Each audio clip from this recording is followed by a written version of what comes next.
Բելարուսի նախագահ Ալեքսանդր Լուկաշենկոն ուկրաինական իրադարձությունների շուրջ ուշագրավ հայտարարություններ է արել ռուսական NTV հեռուստաալիքի կիրակնօրյա ամփոփիչ հաղորդմանը տված հարցազրույցում։ Արևմուտքին եւ Միացյալ Նահանգներին ուղղված մեղադրանքների ստանդարտ չափաբաժնի հետ մեկտեղ Բելարուսի նախագահը հայտարարել է, որ կտրուկ դեմ է, որ Ուկրաինան վերածվի դաշնային հանրապետության։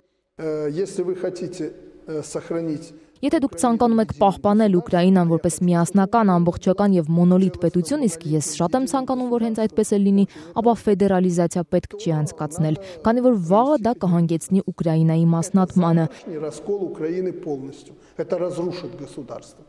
Ինչ վերաբերում է ներկայումս Ուկրաինայում նախագահի պարտականությունները կատարող Ալեքսանդր Տուրչինովի լեգիտիմությանը, որը Ռուսաստանը չի ընդունում, ապա Բելարուսի նախագահը նշել է, որ Տուրչինովի հետ հանդիպել է որպես Ուկրաինայի նախագահի պարտականությունները լեգիտիմ կերպով իրականացնող անձ։ Ուկրաինական Ռադան եւս ըստ Լուկաշենկոյի գործում է սահմանադրությանն ու օրենքներին համապատասխան։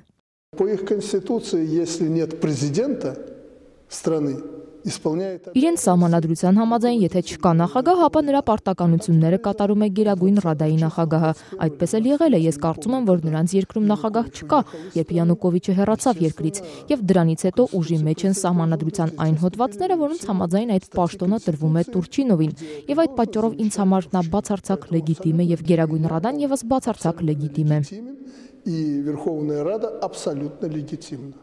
Լուկաշենկոն Ուկրաինայում ծավալվող իրադարձությունների պատճառները ոչ այնքան եւ ոչ միայն արևմուտքում է փնտրում, որքան Ուկրաինայի տարիներ շարունակ խորացած խնդիրների եւ նախկին նախագահ Յանուկովիչի գործելակերպում։ Ըստ Լուկաշենկոյի, Յանուկովիչը կոռուպցիոն սխեմաներով եւ ծանոթ բարեկամի սկզբունքով կործանման էր հասցրել երկրի տնտեսությունը եւ կորցրել ժողովրդի վստահությունը։ Բացի այդ, նա ժամանակին չի արձագանքել Կիևի կենտրոնում տեղի ունեցող իրադարձություններին։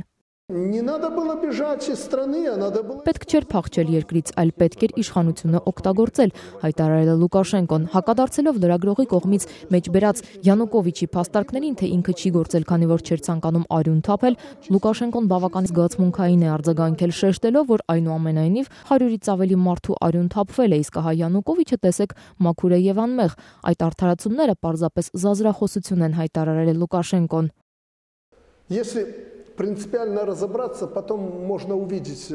Եթե ամեն ինչ խոր ուսումնասիրվի, հետագայում կարելի է պարզել, թե որքանով էր նա մաքուր եւ անմեղ։ Տեսեք, չէր ուզում արյունահեղություն, ուրեմն թող արյուն չհեղեր, թող թույլ չտար, որ իրավիճակը դրան հասներ։ Պետք էր այն ժամանակ դեռ քայլեր ձեռնարկել, կամ այդ մարդկանց հետ պայմանավորվել, կամ նրանց ցրել, կամ փող տալ, բայց պետք էր խնդիրը ինչ-որ կերպ լուծել, իսկ այն կուտակվում էր։ Դու նախագահ ես, դու էլ ամեն ինչի համար պատասխանատվություն ես կրում, բարի եղիր պատասխան տալ։ Будь добр, отвечай.